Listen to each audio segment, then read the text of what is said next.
Os preços do açúcar superaram os 25 centavos de dólar por libra-peso e alcançaram o maior patamar em 11 anos, diante de uma expectativa de oferta global mais apertada.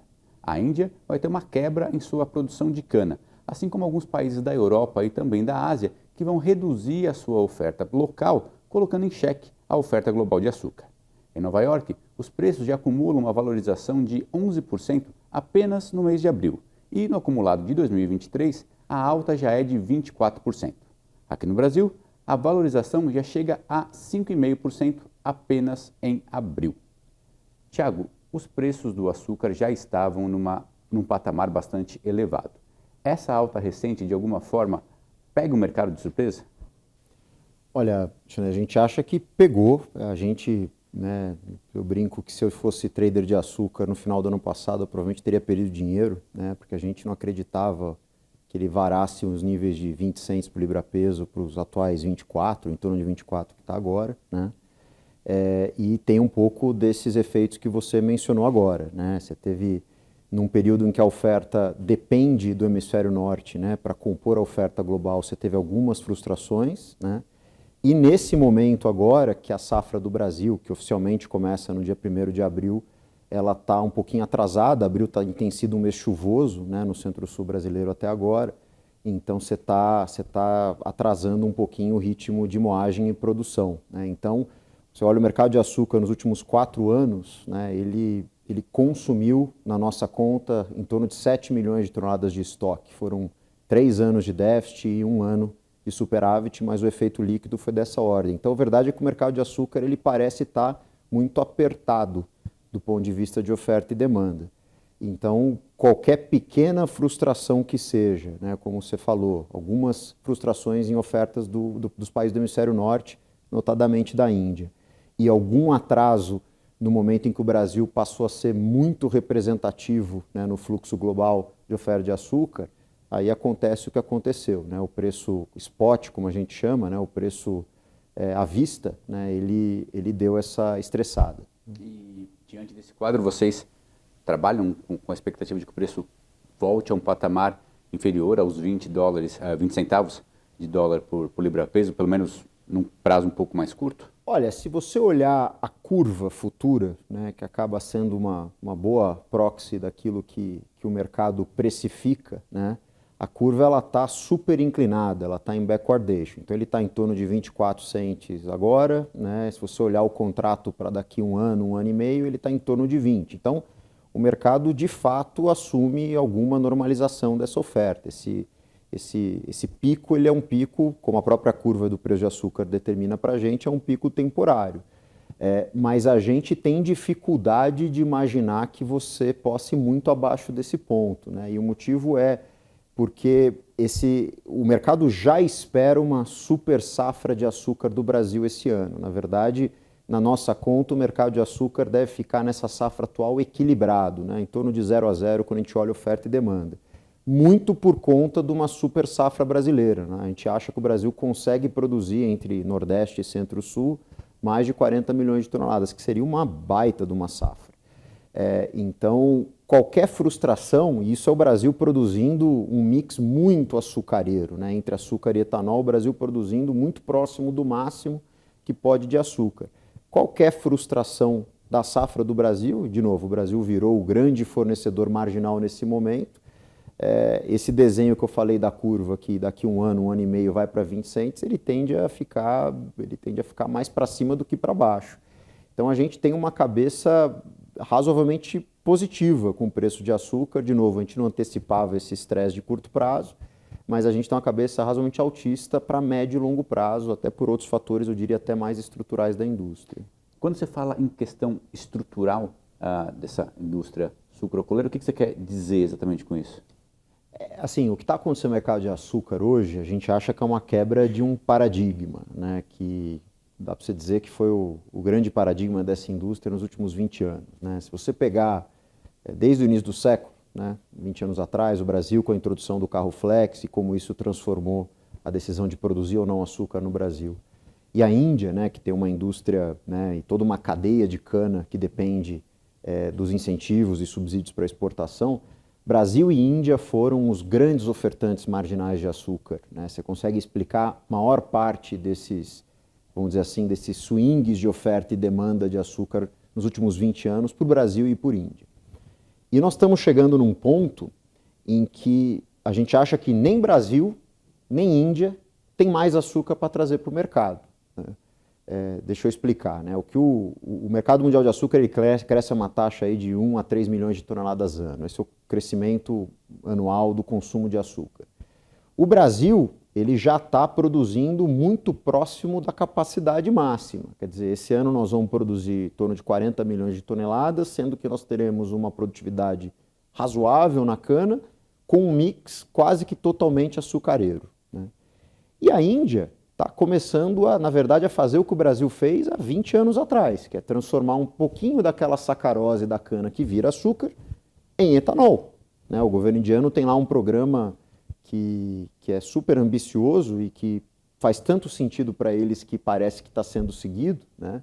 De aumentar a mistura de etanol na gasolina e ainda começar a introduzir, junto com as produtoras de veículo, carros flex. Então a Índia vai começar, na verdade, a tirar açúcar do mercado até 2025. Então eu tenho um grande produtor marginal, que é o Brasil, produzindo o máximo que pode. O Brasil não teve praticamente nenhuma expansão de capacidade de produção de açúcar ou de cana nos últimos anos. E a Índia, que é o outro grande produtor marginal, tirando açúcar do mercado. Então, o preço, a gente acha que o preço ele vai ter que começar a respeitar nos próximos anos o custo marginal de produção, nem de Brasil, que não tem açúcar novo vindo para o mercado, e nem de Índia, que está tirando açúcar do mercado. E sim do terceiro, quarto, quinto, sexto, sei lá qual que é o novo produtor marginal, se vai ser a Tailândia, se vai ser a Europa, a China, a Austrália. E a gente, pelas nossas estimativas, nenhum desses caras consegue produzir açúcar a preços abaixo de 20 cents por libra-peso. Então eu preciso de um preço que remunere esta nova produção marginal, que não virá, como eu já disse, nem de Brasil nem de Índia. Então isso é uma quebra de paradigma que no mercado de commodity é um negócio relativamente raro, né, da gente ver. E que a gente acha que a gente está muito próximo de acontecer, dadas essas duas circunstâncias que eu mencionei de Brasil e de Índia. E o Brasil ele teria a capacidade instalada, ou seja, usinas fechadas que não estão operando, que poderiam ser reativadas para tentar, de certa forma, compensar isso? Ou isso necessitaria também de aumento de canavial para atender essas usinas fechadas?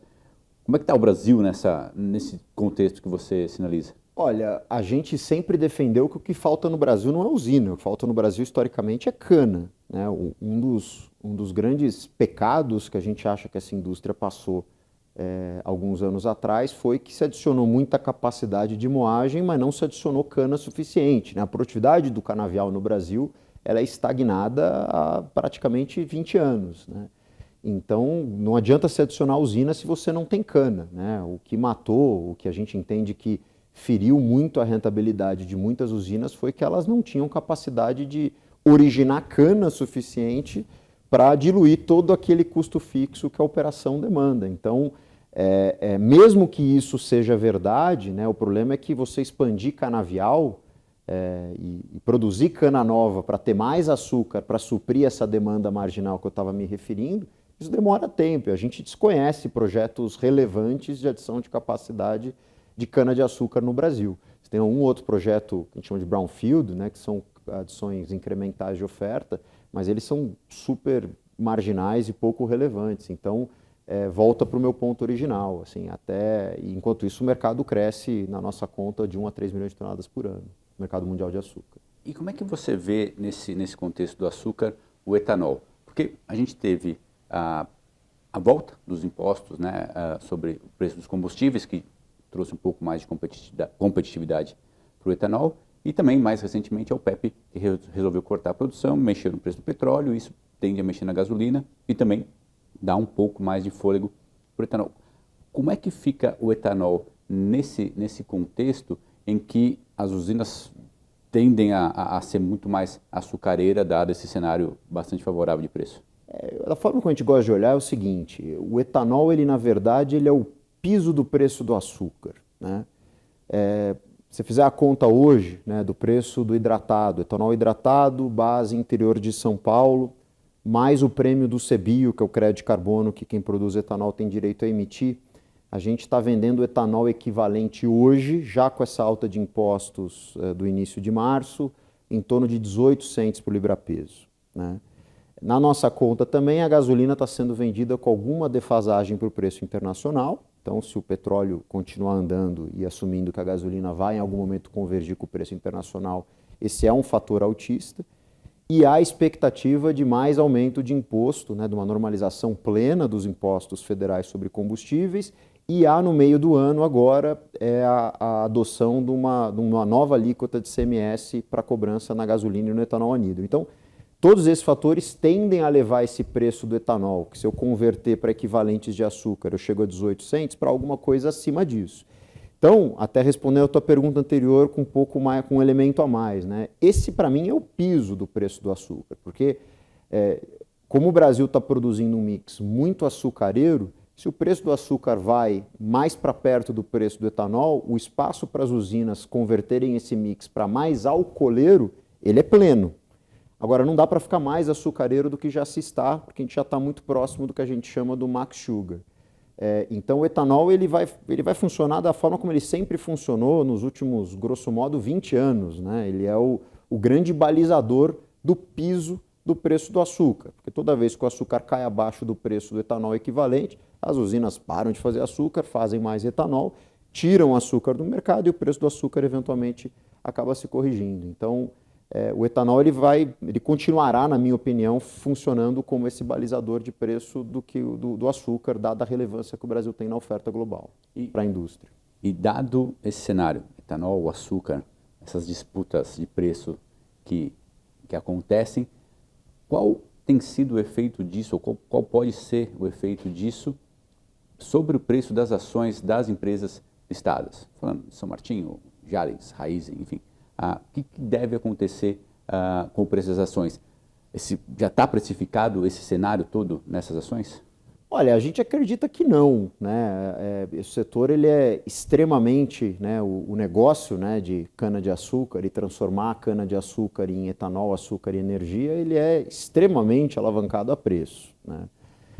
Então, qualquer perspectiva mais otimista de preço, como nós temos no preço de médio e longo prazo do açúcar, no preço de médio e longo prazo do etanol, ele é muito positivo para as ações e para o valor dessas companhias, né? O que a gente acredita é que você pega... Essa conta não é tão simples de fazer porque você pega uma parte importante das empresas hoje listadas não eram listadas há algum tempo atrás. Então, esse histórico ele não é tão longo, né? Mas você pega, por exemplo, a São Martinho, né? Na nossa conta hoje, nos múltiplos que a gente gosta de olhar para entender níveis de valuation, ela negocia múltiplos não muito diferentes do que ela negociou lá nos idos de 2015, 2016, que, para quem lembra, né, foi uma época em que a indústria ela beliscou o fundo do poço, sob vários aspectos, né? Foram 5 anos seguidos de superávit no mercado global de açúcar,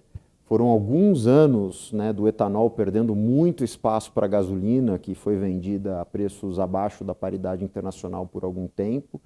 Foram anos de muita dificuldade de melhoria de produtividade canavial, que para essa indústria é muito danosa para efeito de diluição de custo, né? Foram também anos de alta de taxa de juros e, portanto, de alta de custo de capital. E no momento que ninguém falava do etanol como instrumento de captura de carbono. Então, a discussão naquela época é se o etanol, qual era o futuro do etanol como produto, né, como combustível, né? Tanto que naquela época a gente, quem lembra, né, foram várias empresas entrando em dificuldades financeiras, houve alguns pedidos de recuperação judicial. Então, na prática, o que a gente vê hoje é o mercado pagando para algumas ações desse setor múltiplos parecidos de um momento em que se vislumbrou um cenário bastante negativo, né? Então, haveria espaço para upsides para a gente acredita que sim, sem dúvida. Quer dizer, eu estou pagando múltiplos de um setor, equivalentes a um período bastante duro para a indústria, com uma perspectiva de preço e esse ano, inclusive, de produtividades muito melhores, né? Então, a gente acha que essa safra é uma safra de preço para cima e custo para baixo para a indústria, né? Preço melhor no etanol, após esses efeitos que nós falamos frente do lado tributário, preços muito melhores até do que o esperado no açúcar, como nós já falamos, e queda de custo por conta de uma melhor produtividade do canavial, além da queda dos fertilizantes. Então, e tudo isso, como eu falei, negociando a múltiplos historicamente muito baixos.